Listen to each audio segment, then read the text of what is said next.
नमस्कार दोस्तों, आज मैं आपसे टीसीएस के बारे में कुछ जानकारी शेयर करूंगा। जैसा कि आपको पता भी होगा कि फाइनेंस बिल 2020 में एक टीसीएस के रिगार्डिंग जो सेक्शन थी 206C, उसमें एक नई सब सेक्शन जोड़ी गई 1H। उसमें टीसीएस के रिगार्डिंग प्रोविज़न को बढ़ाया गया। उसमें बायर को से कलेक्ट करके सेलर टीसीएस जमा कराएगा।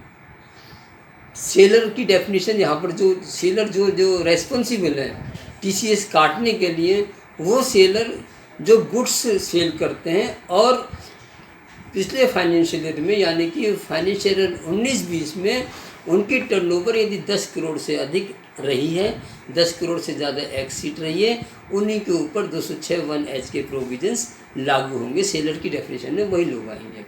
अब वो बायर कौन होगा, बायर किसका टीसीएस किससे वो कलेक्ट करेंगे। बायर की डेफिनेशन में बताया गया है कि ऐसा एवरी पर्सन जिसको उन्होंने 50 लाख से अधिक का माल बेचा है। 50 लाख की सीलिंग में जो लिमिट काउंट होगी वो सितंबर से क्योंकि ये प्रोविज़न 1 अक्टूबर 2020 से आने वाले लागू होगा। 30 सितंबर तक जो बिक्री की है वहाँ भी ये 50 लाख की सीलिंग लागू होगी, यानी कि सितंबर तक आप 50 लाख या उससे अधिक माल बेच चुके हैं तब आपके ऊपर ये प्रोविज़न तब भी लागू होगा। लेकिन आपको 50 लाख से अधिक की धनराशि पर ही टीसीएस कलेक्ट करना है। ये ध्यान देने वाली बात है कि हमने 50 लाख से अधिक की धनराशि पर ही टीसीएस कलेक्ट करना है। प्रोविजंस कहता है कि at the time of receipt of payment जो कंसिडरेशन हमें प्राप्त होगा तब टीसीएस की लायबिलिटी सेलर की बनती है जमा कराने की। लेकिन यहाँ प्रैक्टिकल प्रॉब्लम्स भी आएंगी, तो ये मैं अभी आपसे डिस्कस करूँगा। तो पहले गुड्स की डेफिनेशन में जाऊँगा। गुड्स की डेफिनेशन एक्ट में कहीं प्रिस्क्राइब नहीं है, इसलिए सेल ऑफ गुड्स एक्ट में जो डेफिनेशन दी गई है हम उसी को बेस मान के चलेंगे। यहाँ पर सर्विसेज को एक्सक्लूड किया गया है। यदि आप सर्विसेज प्रोवाइड कर रहे हैं या आपने गुड्स को for the purpose of export cell किया है, बेचा है, तब भी टीसीएस कलेक्ट करने की रेस्पॉन्सिबिलिटी सेलर की नहीं होगी।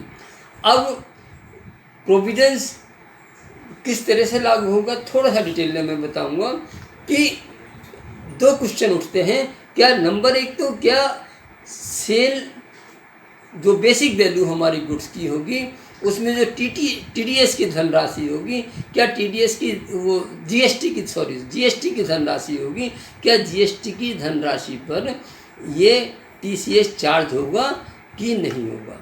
सेक्शन 15(2) सीजीएसटी की ये कहती है कि एनी टैक्स, सेस और किसी भी तरह का आपने टैक्स इम्पोज यदि बेसिक वैल्यू पे किया है तो उसके ऊपर एसजीएसटी और सीजीएसटी इम्पोज होगा या आईजीएसटी जो भी होगा वो इम्पोज होगा। लेकिन इसके बारे में एक सीबीआईसी ने एक सर्कुलर जारी किया था दिसंबर 18 में। उसका उन्होंने कॉरिजेंडम दिया मार्च 19 में उन्होंने कॉरिजेंडम दिया, क्योंकि वो स्पेशली टीसीएस के रिगार्डिंग था। क्योंकि टीसीएस को ये माना, टीसीएस कोई ना तो कोई टैक्स है ना ही सेस है। टीसीएस एक संभावित प्रॉफिट के अगेंस्ट एडवांस में इनकम टैक्स कलेक्ट करने की प्रक्रिया मात्र है। तो इसलिए क्योंकि ना तो टैक्स है ना ही ये सेस है, इसलिए इसके ऊपर जीएसटी इम्पोज नहीं होगा। सीबीआईसी ने बहुत क्लियर लिखा है। तो यहाँ पर जितने भी डीलर हैं, जितने भी seller liable to collect TCS हैं, वो नोट कर लें कि जीएसटी के पोर्शन पे टीसीएस कलेक्ट नहीं किया जाएगा। अब डिपेंड करता है क्या हम जीएसटी के पोर्शन पे टीसीएस पे जीएसटी नहीं लगाएंगे। ये तो सीबीआईसी ने बहुत क्लियर कर दिया। अब क्वेश्चन उठता है, दूसरा पहलू ये आता है क्या जीएसटी पर टीसीएस लगेगा। इसके विपरीत जीएसटी पे टीसीएस लगेगा या नहीं लगेगा, इस बारे में सीबीडीटी ने कोई क्लेरिफिकेशन अभी तक तो नहीं दिया। लेकिन जनवरी 14 में सीबीडीटी ने एक सर्कुलर जारी किया था जिसमें उसने टीडीएस के रिगार्डिंग था, जिसमें उसने बहुत क्लियरली वेव ऑफ कर दिया था कि जो भी इनडायरेक्ट टैक्स यदि कोई लेवी होता है बेसिक वैल्यू पर, वहाँ पर टीसीएस चार्ज नहीं होगा। लेकिन चूँकि वो टीसीएस के रिगार्डिंग नहीं था, वो टीडीएस के रिगार्डिंग था, तो आज की डेट में हम ये प्रज्यूम करेंगे कि जीएसटी के पोर्शन पे भी टीसीएस लागू होगा। दोनों बातें अलग अलग क्लियर, ये दोनों बातें बहुत क्लियरली समझ गए होंगे।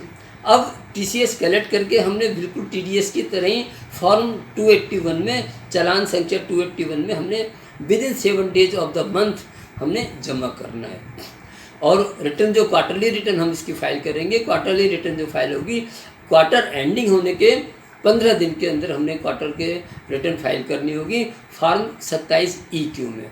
और जब जो मार्च की क्वार्टर एंडिंग होगा उसके लिए 31 मई है लास्ट डेट, उसके लिए 31 मई मानी जाएगी। अब यहाँ पर कई बार प्रैक्टिकली प्रॉब्लम्स क्या आएंगी, प्रैक्टिकली प्रॉब्लम्स आएंगी जैसे कि जो मैं एक्सपेक्ट करता हूँ कि मानो वो टैक्स जो सेक्शन है, जो सब सेक्शन है 286(1)H का, वो कहता है कि at the time of collection जब हमें पेमेंट मिला, तो मान लो सपोज करो मैंने किसी बायर को 80 लाख का माल बेचा सितंबर तक और 60 लाख का पेमेंट मुझे 30 सितंबर तक मिल गया, यानी कि 20 लाख का पेमेंट मुझे अक्टूबर या उसके बाद मिलता है, तो क्या टीसीएस की लायबिलिटी बनती है कि नहीं बनती है?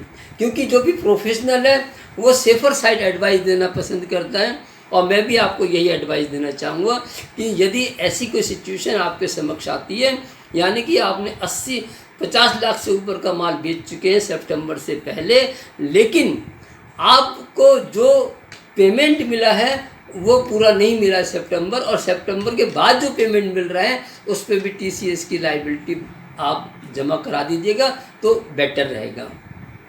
दूसरी प्रैक्टिकली सिचुएशन आती है, क्या हम जैसे एक्ट कह रहा है कि हमने at the time of receipt of payment, जब हमने पेमेंट मिलेगा तब हमें टीसीएस की लायबिलिटी बनती है, लेकिन प्रैक्टिकली बहुत मुश्किल हो जाएगा इस तरह से हमें अकाउंटिंग करना। तो एडवाइस यही है, अधिकतर लोगों का मत भी यही है कि हमें at the time of billing he TCS का प्रोविज़न कर लेना बेटर रहेगा। जब हम टीसीएस इनवॉइसिंग करते हैं तभी हमें बिलिंग कर लेनी चाहिए। यह थोड़ी सी सिचुएशन जो हम अनुमानित कर रहे हैं, यदि जो भी हम देखते हैं, वहाँ दिक्कत आएगी एडवांस रिसीव्ड। मानो मैंने 15 लाख का बिल आपको रेज करना है, 15 लाख का मुझे कोई ऑर्डर रिसीव हुआ, उसके अगेंस्ट मुझे 10 लाख का एडवांस पहले मिल गया, तो एक्ट के अनुसार मुझे 10 लाख पे TCS at the time of receipt तभी जमा कराना पड़ेगा। और जब मैं इनवाइसिंग करूँगा, इनवाइसिंग में करूँगा 15 लाख की, और टीसीएस मुझे चार्ज करने की रेस्पॉन्सिबिलिटी जो शेष रह गई वो 5 लाख की रह गई, या थोड़ी सी अकाउंटिंग प्रॉब्लम आएगी। मुझे लग रहा है जो अकाउंटिंग सॉफ्टवेयर वाली जो कंपनियां हैं वो इस बारे में कुछ ना कुछ स्टेप लेके इस तरह का प्रोविजंस करेंगी कि टीसीएस कलेक्शन एडवांसेस को रिड्यूस करते हुए हम वो प्रोविज़न अप्लाई हो। तो बाकी सेल रिटर्न में भी कई बार प्रॉब्लम प्रैक्टिकली आएंगी हम लोगों को कि जब हम सेल रिटर्न हो रही है, मानो टीसीएस हम जमा कर चुके हैं, हमने बिलिंग कर दी, बिलिंग करने के बाद हमने टीसीएस चार्ज कर लिया, टीसीएस जमा भी करा दिया, माल वापसी होगा, और जब माल वापसी होगा उस समय क्या होगा, उस केस में क्या होगा, तो जहाँ तक लग रहा है कि सेलर को उस समय रिटर्न रिवाइज करनी पड़ेगी, और कोई ऑप्शन इस समय दिख नहीं रहा। हो सकता है इसकी सीबीडीटी इस तरह की कोई फ्रीक्वेंटली आस्क्ड क्वेश्चन के तरह कोई चीज़ हमें जारी करे, या कोई प्रेस रिलीज जारी करें, जिससे बहुत सारी बातें क्लियर हो सकती हैं। जो क्वेरीज होंगी, प्रैक्टिकल प्रॉब्लम होंगी, वो आने वाले समय में इंडस्ट्री है, डीलर है, या जो सेलर हैं, वो आपस में इसी तरह से धीरे धीरे उसका सॉर्ट आउट होते जाएगा। लेकिन आज की पोजीशन यही है कि हमें सिर्फ at the time of invoicing हमें टीसीएस चार्ज करना चाहिए। कोविड-19 के चलते हुए जो 0.1% की दर से टीसीएस की बात हो रही है, 0.1% की जगह 0.075%, यानी कि उसका 1% का 75% ही हमें चार्ज करना है। और यदि हमारे पास बायर का पेन अवेलेबल नहीं है तो ये जो रेट ऑफ TCS की रेट है वो 1% की हो जाएगी। यहाँ पर हमें बायर का पेन रखना अब मांगना आवश्यक है, ताकि उसको अननेसेसरी उसके ऊपर फाइनेंशियली बर्डन ना पड़े। धन्यवाद मित्रों, आशा है आपको ये वीडियो ज़रूर पसंद आएगा और आप सब्सक्राइब और लाइक करेंगे मेरे चैनल को। Thanks a lot.